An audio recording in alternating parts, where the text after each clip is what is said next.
नमस्कार, मैं विजय शर्मा और आप देख रहे हैं जयवर्धन न्यूज़।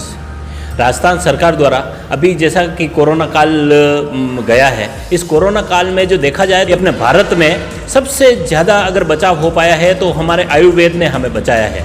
ज़्यादातर आयुर्वेदिक काढ़े पर ध्यान दिया गया और यह माना जा रहा है कि आयुर्वेदिक औषधियों ने बहुत ही कारगर उपाय इस कोरोना में हमें दिया है।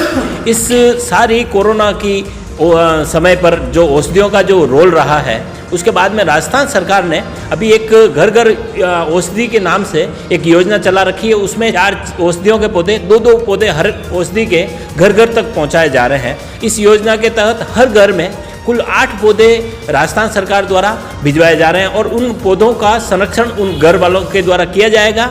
ये पौधे कौन कौन से हैं, इन पौधों का रख रखाव कैसे होगा और इन पौधों का क्या महत्व है।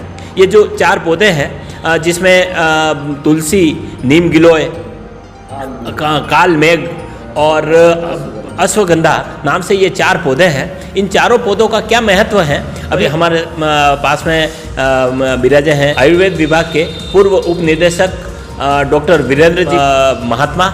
तो इनसे हम जानेंगे कि ये चारों औषधि के जो पौधे हैं उनका क्या महत्व है, इनकी औषधियों में कौन सा पौधा किस बीमारी में कारगर है, इन सारी बातों को लेकर के।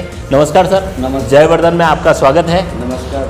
आप हमें ये बताएं कि घर घर औषधि नाम की ये जो योजना राजस्थान सरकार द्वारा चलाई जा रही है, इस योजना की आवश्यकता क्यों पड़ी, क्या इसका महत्व है? आपको पहले तो आज आयुर्वेद की बात घर घर तक पहुंचाने के लिए आपने जो ये आज यहाँ पधार करके अपना समय दिया, उसके लिए मैं मेरे पूरे आयुर्वेद परिवार की ओर से धन्यवाद ज्ञापित करता हूँ। और कहना चाहूँगा कि घर घर औषधि की ये कल्पना, जिसमें कि व्यक्ति अपने घर में औषधि के पौधे प्राप्त करके उनसे औषधि गुणों को अपने बच्चों के लिए, अपने परिवार के लिए, अपने बड़ों के लिए विभिन्न प्रकार के रोगों में कैसे उपयोग ले सके, उसकी कल्पना हमारे राजस्थान सरकार को आई और उन्होंने एक बहुत ही अच्छा कदम उठाया।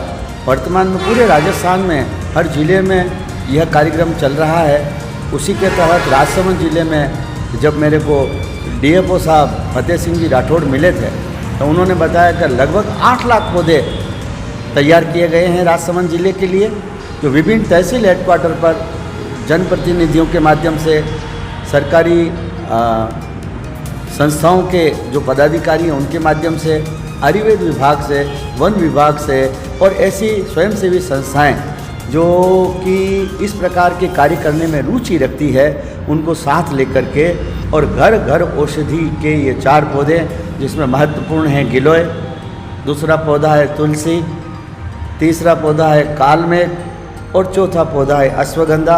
अभी जैसा कि ये चारों पौधे हैं, आप एक एक औषधि पौधे के बारे में आप बताएं कि जैसे तुलसी है, तुलसी कौन कौन सी बीमारी में उपयोग ले सकते हैं, और ही अगर कोई इलाज लेना चाहे, तुलसी का उपयोग करना चाहे तो वो तुलसी का किस तरह उपयोग कर सकता है?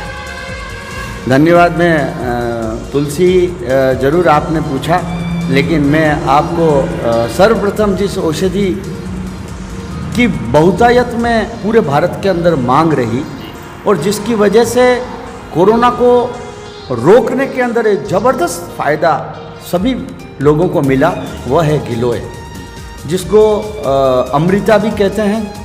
और गिलोय एक ऐसा पौधा है, लता है, जो कि बेल की तरह नीम के ऊपर चढ़ जाती है तो उसे नीम गिलोय कहते हैं और साधारण भाषा के अंदर उसको गिलोय कहते हैं। अब इसके जो डंठल होता है वो ऐसा खुरदरा होता है और जिस डंठल की मोटी उंगली जैसी यदि कर उसकी डाली है, उसका 1 फीट लंबा कांड, उसके टुकड़े करके अगर उसका क्वाथ बनाया जाए, जिसे हिंदी में काढ़ा कहते हैं, तो विभिन्न प्रकार की बीमारियों के अंदर भूखे पेट लेने से बहुत ही लाभप्रद है। जैसा कि इसके नाम से ही एक अमृता, यानी अमृत के समान फायदा करने वाली लगभग 100 बीमारियों को ठीक करने में वर्तमान में अमृता का महत्व है। लोग आप संक्षेप में हमें बताएं कि जैसे काढ़ा बनाने की क्या तकनीक है, कैसे बनाना चाहिए? देखो, अमृता में इसका घन सत्व भी बनाते हैं, गिलोय सत्व के नाम से औषधि के रूप में हमारे पास में उपलब्ध है।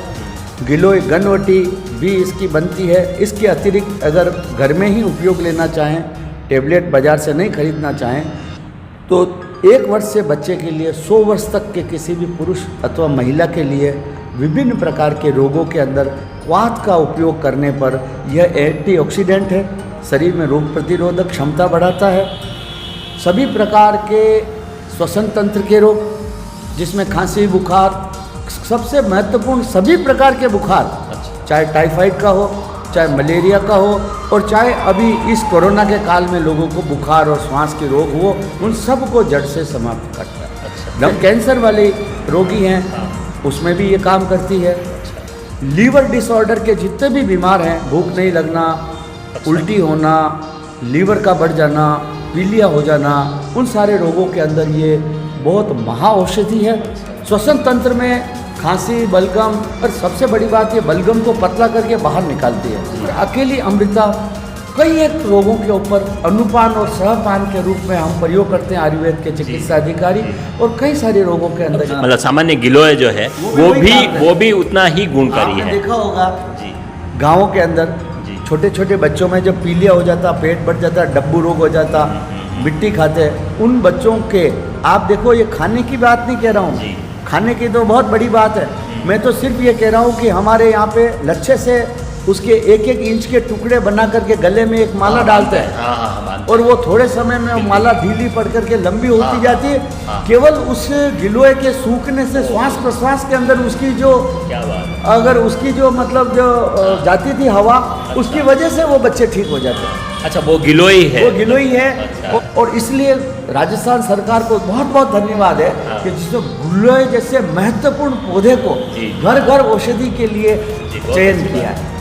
अब आप जैसे दूसरी जो औषधियाँ हैं, जैसे तुलसी या तुलसी के बारे में बताता हूँ। देखो, हमारे भारतीय संस्कृति के अंदर तुलसी एक पूजनीय पौधा है, और ये पौधा गमले में चलता है और लंबे समय तक चलता है। इसके बीज और इसके पत्ते साधारणतः दवाई के रूप में प्रयोग में आते हैं। इनके पत्तों के अंदर अद्भुत गुण होता है। इनके 5 पत्ते यदि 1 कप पानी में उबाल करके आधा पानी रह जाए, तब उसमें ठंडा होने के बाद शहद मिला के देवें, तो सभी प्रकार के सर्दी, जुकाम, बुखार उसमें तुरंत आराम मिलता है। सर दर्द किसी का हो रहा, और 20 तुलसी पत्र सवेरे काली मिर्च के साथ में आप सवेरे, और 20 पत्ते और काली मिर्च को साथ रख करके शाम को चबा करके उसके ऊपर पानी पिए। शराबी को शराब की लत नहीं लगेगी, और जिस व्यक्ति को इसका सेवन दूसरी इस प्रकार के हशीश और इस प्रकार की अफीम और इनका सेवन करने की आदत है, उनकी आदतें छूट जाएगी, उनके घुटनों के दर्द और उनको नींद नहीं आना, जिसके कारण से वो बार बार इस नशे की तरफ प्रवृत्त होते हैं, उनका नशा छूट जाए। मतलब कि नशा अगर कोई भी छोड़ना है तो भी वो अगर तुलसी का उपयोग करे तो उसके लिए बहुत कारगर होगा। इसके अलावा बच्चों के अंदर अधिकतर देखा होगा आजकल चॉकलेट खाना, बिस्किट खाना आजकल बहुत प्रचलित है। अगर बच्चों को रोजाना 2 पत्ते 3 पत्ते अगर वैसे चबा लें, या उसका रस निकाल करके शहद में चटा दे, अथवा उसको दूध के अंदर उबाल के पिला दे, तो पेट में होने वाले कीड़े, सभी प्रकार के 7 प्रकार के कृमि, उनका ये नाश करती है। बड़े लोग हैं जिनको ऑर्थराइटिस है, घुटनों में दर्द है, कमर की पीड़ा है, उठने बैठने में समस्या है, वह तुलसी का काढ़ा पीने से अपने आप को आराम महसूस करेंगे। इसके अलावा ये एंटीऑक्सीडेंट और एंटी कोगुलेंट है। आप ये देखिए, तुलसी के पत्ते को अगर नियमित रूप से कोई व्यक्ति सेवन करता है, तो शरीर के अंदर कोलेस्ट्रॉल नामक बढ़ जाने से जो हमारे हृदय रोग होते हैं, और हृदय रोग के बाद विभिन्न प्रकार के ऑपरेशन उनसे बचने के लिए, कोलेस्ट्रॉल को इंटरनल साफ करने के लिए, रक्त की नलिकाओं को तुलसी का प्रयोग अद्भुत है। और एक इतना सरल सहज पौधा है, हर घर में पाया जाता है। विभिन्न प्रकार के बीमारियों में हमारे पूर्वज, हमारे बड़े बुजुर्ग हमेशा काम में लेते थे। ये पवित्र पौधा हर घर में होना चाहिए। एसिडिटी, ये जो पित्त संबंधी रोग हैं, आयुर्वेद में वात पित्त और कफ होता है ना, ये पित्त संबंधी रोगों को तुरंत शमन करती है, मुख दुर्गंधि को दूर करती है। और आप ये देखिए कि अगर दांतों में कीड़ा लग गया, सड़ान हो गई, तो तुलसी के रस को सरसों के तेल में मिला करके उसका मंजन करें, और उसके बाद में कुल्ला कर लें, आपके दांतों के अंदर पानी लगने की जो शिकायत होती है और जो एक पीड़ा होती है जो किसी को रात भर नींद नहीं लाने देती, जी। आप कुल्ला करेंगे उतनी देर के अंदर आपको आराम मिल जाएगा। अच्छा, इसके अलावा जैसे एक अश्वगंधा और काल मेघ, तो इन दोनों औषधियों के बारे में भी आप थोड़ा विस्तृत। ये बहुत महत्वपूर्ण है। जी काल मेघ के बारे में बताता हूँ। जी। काल मेघ एक बहुत अद्भुत औषधि है। कटु चिरायता, काल मेघ और उसके कई नामों से हम इसको जानते हैं। मूल रूप में इसके पत्ते मिर्च की पत्तियों के समान होते हैं। 2 से 3 फीट ऊंचा क्षुभ होता है, जी। इससे बड़ा यह झाड़ नहीं होता। और काल मेघ बिना बोए पूरे भारतवर्ष के अंदर खेतों में, खलिहानों में, बीड़ों में हर जगह पाया जाता है। इसके सारे ऊपर से लगाकर नीचे तक पंचांग कार्य अच्छा। काम में आता है। अच्छा। इसके पत्ते में, तनों में, जड़ों में, सब में कड़वा स्वाद होता है जी। और इसका कड़वापन ही इसका महत्व है। अच्छा। काल मेघ के मुकाबले में लीवर की कोई दुनिया में औषधि बड़ी नहीं है। अच्छा। जितने लीवर डिसऑर्डर के रोगी हैं, बच्चे हैं, बड़े हैं, भूख नहीं लगना, पाचन शक्ति का कमज़ोर हो जाना, लीवर बढ़ के पीलिया हो जाना, पीलिया होकर के कमलिया हो जाना, उन सारे रोगों की अमृत के समान औषधि यदि कोई है इस दुनिया में तो वो काल मेघ है। उसका चूर्ण बना लीजिए, पंचांग को सुखा लीजिए और उसको डिब्बे में भर लीजिए। उसको चूर्ण के रूप में आप फाकी ले सकते हैं। अगर आप चूर्ण नहीं पीना चाहें तो वो 1 चम्मच को 2 कप पानी के अंदर उबाल लें। 1 कप पानी रह जावे तो उसको पानी को पी लें। यदि आप उसको कड़वा लग रहा है तो उसके अंदर थोड़ी शहद मिला देवें ठंडा होने के बाद, वो पी लें। समस्त प्रकार के उदर रोगों की महा औषधि। अच्छा। दूसरी बात, इसका कोई साइड इफेक्ट नहीं है। हाँ, ये बात जरूर है कि काल मेघ का प्रयोग गर्भिणी स्त्रियों को नहीं देना चाहिए। अच्छा। अच्छा। गर्भिणी स्त्रियों में देने में एबॉर्शन के चांसेस रहते हैं। और ऐसे सुकुमार बच्चे जिनको काल मेघ का पाउडर या पानी मिला करके दिया जाए और वो उल्टियाँ करने लग जाएं या उनके उल्टी करने से उनकी हालत ख़राब हो जाए तो उनको शहद में चटाना चाहिए, मात्रा के अनुसार देना चाहिए। लेकिन इसके मुकाबले की औषधि अच्छा उदर रोगों की नहीं है, त्वचा रोगों की और एंटीऑक्सीडेंट और शरीर के अंदर ज्वर नाशक ऐसी औषधि कहीं पर भी नहीं मिलेगी। अच्छा। छोटा सा पौधा होता है और हर जगह पाया जाता है बहुतायत में। और अभी घर घर औषधि के अंदर इसको वहाँ पे देने से लोग इसको जान पाएंगे। हाँ। तो खेतों में जो सामान्य काट करके फेंक देते थे, अब उसका उपयोग इनको समझ में आएगा। और ये अच्छा, इसके अलावा एक औषधि रह गई है अश्वगंधा नाम से, तो अश्वगंधा की जो औषधि है उसके बारे में भी। अश्वगंधा की वर्तमान के अंदर भारत में लोगों ने इसको समझा और इसकी खेती होने लगी। अश्वगंधा नाम इसलिए पड़ा कि उस पौधे की पत्तियों को मसलने से अथवा उसको जड़ से निकालने से उसके अंदर की जो रूट आती है उसमें अश्व के जैसी घोड़े के मूत्र के समान गंध आने के कारण इसको अश्वगंधा कहा। अच्छा। अश्वगंधा एक रसायन है, वाजीकरण है, त्रिदोष शामक है। अब रसायन क्या होता है उसका एक छोटा सा मैं आपको बताऊं। रसायन किसको कहते हैं? यद जरा व्याधि नाशनम तद रसायन। अब इससे आप समझ जाएंगे कि इस औषधि का कितना महत्व है कि जो ऐसी औषधि इस दुनिया की जो न बुढ़ापा पास लावे, न जरा, न बीमारी पास लावे, अच्छा, उसको रसायन कहते हैं। अच्छा। और क्या चाहिए? बुढ़ापा नहीं आवे और बीमारी नहीं आवे, सभी लोग यही चाहते हैं। तो ये अश्वगंधा का पौधा 2 से 2.5 फीट ऊंचा और इसकी जो मूल रूप में इसका जो प्रयोजन है वो इसकी जड़ है। इस जड़ को बहुत सावधानी से निकालने के बाद अच्छे से पानी से धो करके सुखा करके और इसको जब जड़ को ग्राइंड करेंगे, पीसेंगे, बनाएंगे तो इसमें एक प्रकार का पाउडर प्राप्त होता है। वह ही अश्वगंधा पाउडर के नाम से विख्यात है। स्ट्रेस कम कैप्सूल जो डाबर बना रही है वो इसी के है। अश्वगंधा चूर्ण, अश्वगंधा के लड्डू बनाए जा सकते हैं। ये घुटनों के दर्द, कमर के दर्द, सर्दी के रोगों, बुढ़ापे की दवा है। जिस प्रकार से नेगड़ के लड्डू बनते हैं उसी प्रकार से अश्वगंधा के लड्डू बनते हैं। और अश्वगंधा को विभिन्न प्रकार से दूध के अंदर अश्वगंधा पाक बना करके, अश्वगंधा के चूर्ण के रूप में, अश्वगंधा के कैप्सूल के रूप में और अश्वगंधा के तेल के रूप में काम लिया जा सकता है। और अश्वगंधा का जो ये इतनी साधारण औषधि है और वर्तमान में तो एमपी के अंदर इसकी हज़ारों बीघा ज़मीनों में खेती हो रही है और ये खूब बहुतायत से पाई जाती है।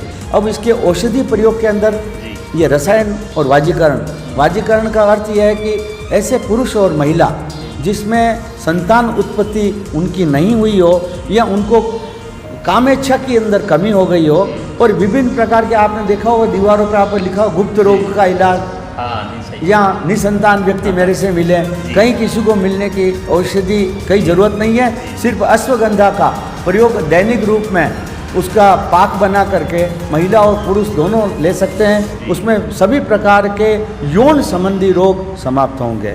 वीर्य में अगर शुक्राणु की कमी है तो शुक्राणु की वृद्धि होगी और वो संतान उत्पन्न करने लायक व्यक्ति बन जाएगा।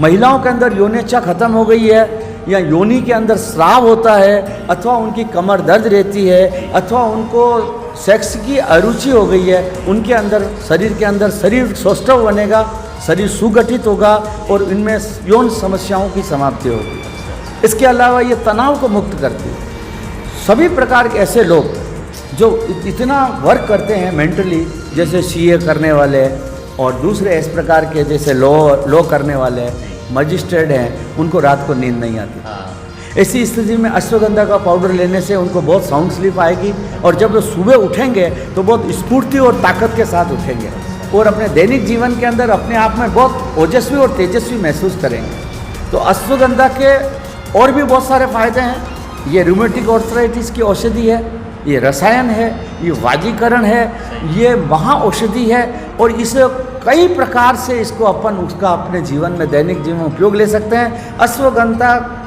का पौधा घर घर में रहेगा तो एक जड़ हाथ आएगी, उसको काटना पड़ेगा। तो अश्वगंधा का पौधा घर में जरूर सरकार ने इसको लॉन्च किया है, लेकिन अश्वगंधा का पौधा तो सिर्फ उन लोगों को जानकारी के लिए ये महा औषधि है और ये बाजार में रखी है, आप इसको देखें। बाकी अश्वगंधा की तो खेती की जानी चाहिए। उसके बाद में उससे मिलने वाली जड़ और जड़ से प्राप्त पाउडर और पाउडर से बनी हुई विभिन्न औषधियों का विभिन्न प्रकार के रोगों में निष्णांत आयुर्वेद चिकित्सा अधिकारी के माध्यम से उपयोग किया जाना चाहिए। आज जो ये चारों औषधि पौधे हैं ये बहुत ही बहुमूल्य और इसके अलावा भी बहुत है, लेकिन इन 4 चीज़ों को अभी वर्तमान कोरोना काल में जिनमें महत्वपूर्ण रूप से कोरोना के काबू करने में, शरीर को घिरते हुए शरीर को बचाने में, एंटीऑक्सीडेंट तैयार करने में, रोग प्रतिरोधक क्षमता को बढ़ाने में आज जो उपयोग हुआ है और होगा आने वाले समय में, मैं बहुत राजस्थान सरकार की और भारत सरकार की अगर इस प्रकार की योजनाएं संपूर्ण भारत के अंदर फैले और ये औषधियाँ घर घर के अंदर विकसित हो, इन औषधियों को लेने के तरीके विकसित हों और इन औषधियों को लेने के बाद में सामान्य प्रकार से जो बिना कारण छोटी छोटी बात पे दवाइयाँ लेने के लिए हॉस्पिटल जाने वाले लोग रुकें और सर्दी, जुकाम, बुखार, खांसी, पेट के बीमारियाँ, त्वचा के रोग, आँखों के रोग, कानों के रोग और घुटनों के रोग, कमर दर्द, श्वसन तंत्र के रोग इत्यादि इतनी लंबी चौड़ी श्रृंखला है रोगों की, वो उन रोगी घर पे ही ठीक हो जाएंगे, हॉस्पिटलाइजेशन बच जाएगा और इनका किसी प्रकार का ऐसा साइड इफेक्ट तो बिल्कुल ही नहीं है जिसको लेने के बाद में किसी की मौत हो जाए। हाँ, ये अवश्य है, औषधि है, औषधि का एक सिस्टम है, उस औषधि के सिस्टम के अनुसार ही उसे लेना चाहिए।